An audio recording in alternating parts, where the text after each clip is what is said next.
Hasteko jakitun izan behar gara adierazpen askatasuna zer den eta zer ez den adierazpen askatasuna, ez? Adierazpen askatasuna eskubide oinarrizkoa da, zalantzari gabe, eta denok garatu behar duguna eta horretarako bidea izan behar dugu. Baina adierazpen askatasuna ez da besteen eskubideak murriztea, besteen eskubideen gaineko inposizioak zabaltzea, eta hainbat giza talderen kontrako mezuak zabaltzea, ez?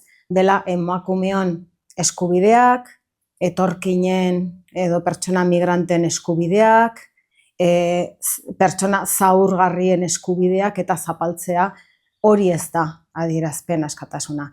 Zer egin behar da adierazpen askatasun ustezko mezu horien kontra? Batetik, kontziente izan, hori ez dela adierazpen askatasuna, hori beste zerbait dela eskubide urraketa saiakera bat. Bestetik, elkartasuna, hau da, denon arteko elkartasuna eta bat egitea fasismo eta jarrera antidemokratikoien kontrako jarrera horietan bat egitea eta aurre egitea. Eta bestetik, ekitea politikoki, sozialki, instituzioetan, kaleetan eta erakundeetan. Gogoratu behar dugu duela 2 aste, hemen Nafarroko Parlamentuan, ospatu zen jardunaldi bat, hain zuzen ere gai horrekin. Gai horri buruz, egon ziren pixka bat eztabaidatzen azalpenak ematen unibertsitate ezberdinetako katedradunak, Sevillakoa, Madrilgoa, Konplutensekoa hain zuzen ere, eta Nafarroko Unibertsitatearena ere bai. Eta ildo horretatik hemengo presidenteak Unai Ugalde jaunak egin zituen bere adierazpenak horren inguruan gai horri buruz ere. Bai, zalantza barik babestu behar dugu, gogoratu behar dugu ere gure historia, eta ez oso urrun joan behar dugu, duela 40 urte, gutxi gora bera, hil zen Franco, eta gogoratu behar dugu 40 urte lehenago sortu zela frankismoa, eta zer gertatu zen 40 urte guzti horietan. Ez zegoen bat ere askatasunik, ez da adierazpenarena ere ez noski. Zoritxarrez, garai hauetan, bereziki estatuan, ez hainbeste Euskal Herrian, baina bereziki estatuan zabaltzen ari dira eskuin muturreko mezuak, goraipatzen dute frankismoa, goraipatzen dute, haiek ezagutu ez zuten garai bat, eta horrekin batera noski askatasun eza. Eta zoritxarrez diot, zabaltzen ari da bereziki gazten artean, eta inkesten arabera izugarrizko gorakada izango lukete oraintxe bertan hauteskundeak ospatuko balira. Beraz, kontuan ibili behar dugu, kontu handiz ibili behar dugu halako mezuekin eta halako eskuin muturreko gorakadarekin bereziki aipatzen dutelako edo goraipatzen dutelako halako mezuak, ezta? Eta gogoratu behar dugu ere, beste aldetik, orain dela gutxi gertatutakoa, adibidez, Israelen debekatuta zegoen Gazan gertatzen ari zen, Gazan gertatzen ari zen ari buruz, irudiak edo mezuak zabaltzea. Eta Israelek berak debekatu zituen munduko kazetariei Gazara sartzea bertako irudiak hartzeko. Eta beste munduko toki ezberdinetan, adibidez Estatu Batuetan edo Alemanian debekatu ziren Palestinaren aldeko manifestazioak. Beraz, munduan zehar badaude toki ezberdinak non hori debekatuta, momentu batzuetan behintzat debekatuta egon dela. Hemen ere, badaude legeak non hori murrizten dutela, adibidez Mozal legeak murrizten du adierazpen askatasuna. Sánchez jaunak duela 5 urte esan zuen bertan bera utziko zuela, baina momentuz ez du egin. Beraz, babestu behar dugu, zalantza barik adierazpen askatasuna gure eskubidea delako. gizartea jakitun izan behar du parlamentuan badirela talde politiko batzuk, bat bereziki, talde ultra eskuindar bat, Vox, baina talde eskuindarrak ere bai, PP, esate baterako, parlamentuan aritzen direnak irainka eta gauza oso itxusiak eta potoloak esaten gainerako ordezkarioi. Eta bereziki, esango nukenik, bereziki, EH Bilduko ordezkarioi. Oso gauza potoloak, iraingarriak eta mingarriak esaten dituzte. Baliteke, hitz horiek parlamentutik kanpo ez izatea oihartzun handirik, baina hori gertatzen da. Eta bai iruditzen zaigula, neurriak jarri behar direla, eta parlamentuko maitik nolabait galga jarri behar zaiola dinamika horri, eta nolabaiteko interbentzioak egin behar direla, hori gertatzen denean, berriz gerta ez dadin. Ez, eskuhartze zuzena izan behar du parlamentuak ere.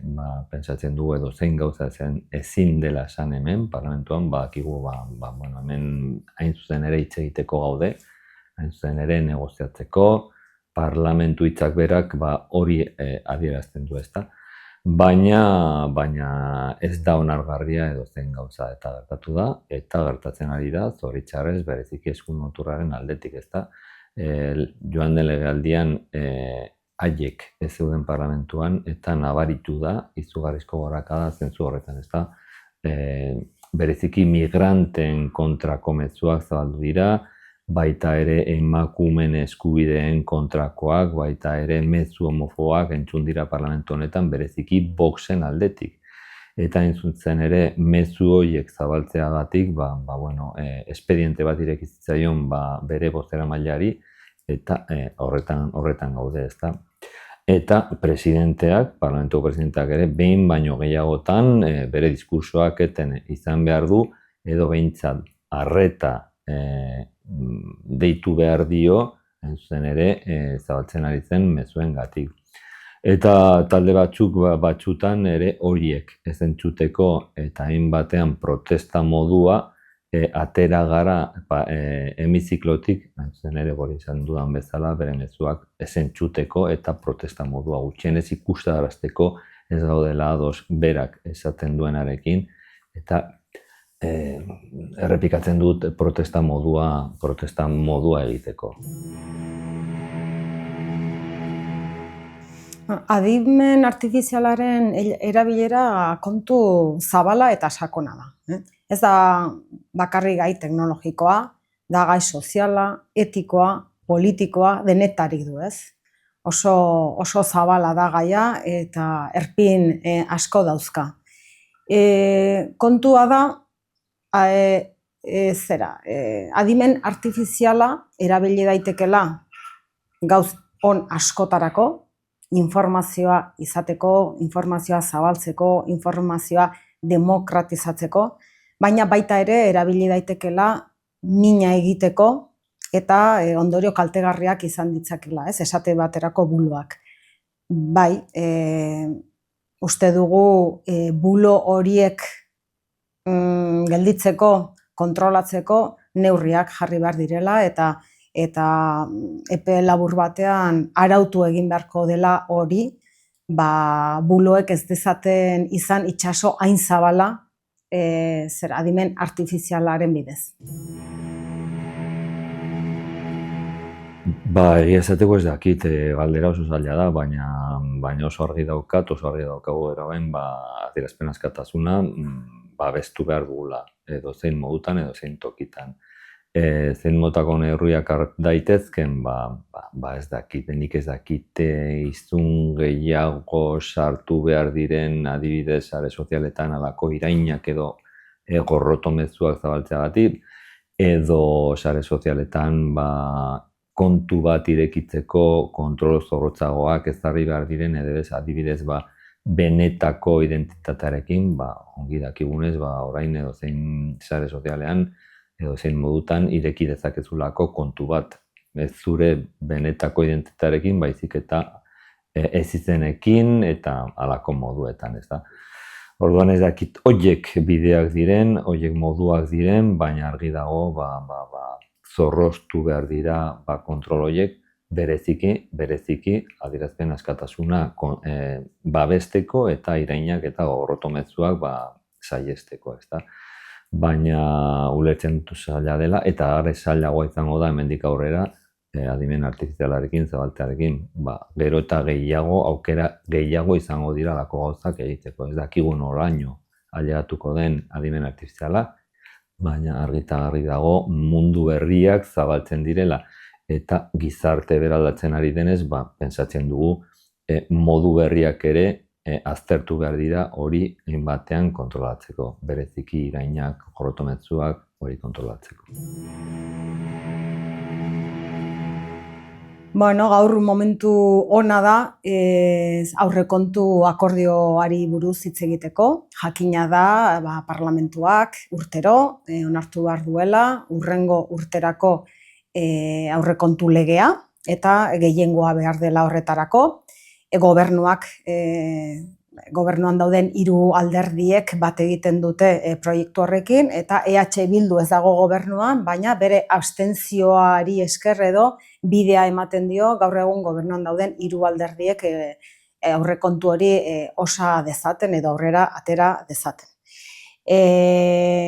Oso pozik gaude prozesu horretan aurrera goazelako, jakina da aurrekontu prozesuak 3 urrats dituela, bata da aurrekontuaren onarpena, bigarrena da EH Bildurekiko akordio, konpromisoen akordioaren sinatzea, eta 3. izango da, eta orain gabiltza, ze aurreko 2 urratsoiek eman dira, 3. izango da zuzenketen onarpena, eta gero ja abenduan legea bozkatuko da.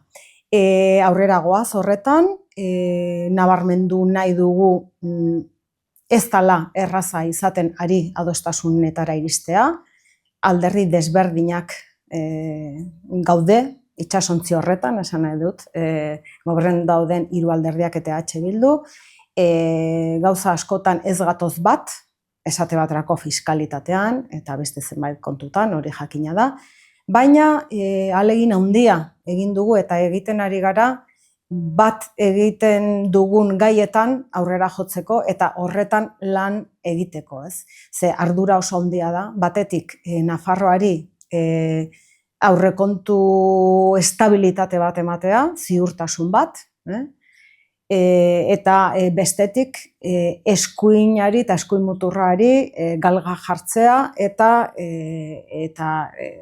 gobernuan daukan eragina edo izan nahiko luken eragina murriztea.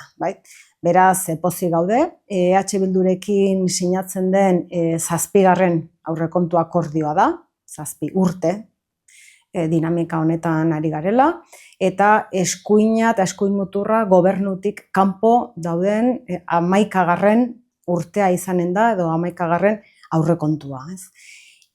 Hori batetik, eta zehaztasun gehiagotan sar gintezke, adibideak eman ditzakegu, zer lortu den EH Bildurekiko aurrekontu akordioan, eta zehaztasun guztiak dira beti gauza batean zentratuta da, herritarraren mesedetan, herritarra erdigunean jarrita eta herritarraren beharrak zein diren kontuan hartuta. Esate baterako adostu dugu gutxieneko pentsioa 1.100 eurokoa izatea, hori urrats garrantzitsua da, hobetu behar baita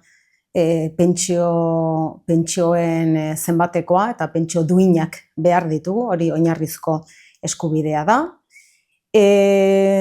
Arlo sozialean, esate baterako, negoziatu dugu desgaitasuna baloratzeko denborak edo itxaron zerrendak murriztea. Osasun arloan, esate baterako, adostu dugu zera, honetan bantzaidu, baina namoztuko diozu, ez? Bai. Osasun arloan adostu da osasun azpiegituren diagnostiko bat eta beharren diagnostiko bat egitea. Euskarari dagokionez adostu da helduen euskaren irakaskuntzan doakotasuna lortzeko bidean jartzea, iaz negoziatu zen A1 mailaren doakotasuna, eta oraingoan 2026-erako A2 maila eta B1 mailaren doakotasuna txertatu da akordioan, horrekin pozik gaude. Akordioan txertatu da esate baterako baita ere eredu berrien edatzea, zehatz-mehatz faltzesen eredu berri bat irekiko da, eskola mapa aldatuko da eredu berria txertatzeko, hori ere oso urrats garrantzitsua izaten ari da. Emakumeen arloan gobernantza feministari dagozkion neurriak hartu dira, edo urratsak eman dira. Baita ere hezkidetza programaren garapena eta horretan sakontzea hezkuntza arloan. Eraso matxistei dagokienez negoziatu da edo adostu da dauden baliabideak deszentralizatzea, Iruñerritik kanpoko erasoen gaineko eragina handiagoa izateko. Etxebizitza arloan esate baterako Nafarroa osoa gune tentsionatu izendatzeko azterketa juridikoa egingo da, hori baloratu dadin. Etxebizitza publikoa bultzatzeko finanziazioa handituko da. Landa eremuko etxebizitza plana eginen da. Hezkuntza arloan esate baterako 0-3 indartzeko neurriak hartu dira, edo hartuko dira, hartzen jarraituko du departamentuak, eta gure akordioari esker urratsak emanen dira horretan. Lanbide heziketa euskalduntzeko neurriak hartuko dira, ratioak linealki jaisteko bide bat urratuko da, eta bar, beti ere herritarrak erdigunean jarrita.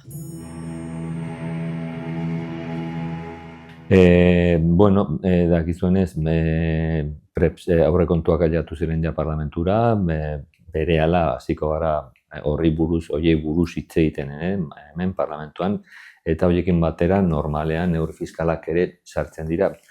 Egon gara negoziatzen beste taldeekin, gure aldetik lehenengo gobernuaren barruan, PSN eta Kontigozuren eikikoen, eta gero zabaldu genuen ere negoziazio hori EH Bilduren gana, eta horretan gabiltza, uste dut bukatzen ari garela negoziazio hori, eta aliatuko direlaren neurri fiskalak ona. Gure aldetik bereziki azpimarratu izan dugu fiskalitatea batean fleksibilizatu behar zela renta ertain eta baxuei, eta horren inguruan egon gara lan egiten gure aldetik behintzat horiek izan dira bereziki, ez bakarrik horiek, baina bereziki gure proposamenak uste dut onartu direla, eta hainbatean nabarituko da datorren urteko errenta aitorpenean. Beraz, alde horretatik pozik, esan dudan bezala jarraitzen dugu negoziatzen, bukatzen ari gara, eta espero dugu datozen orduetan horrekin bukatzen.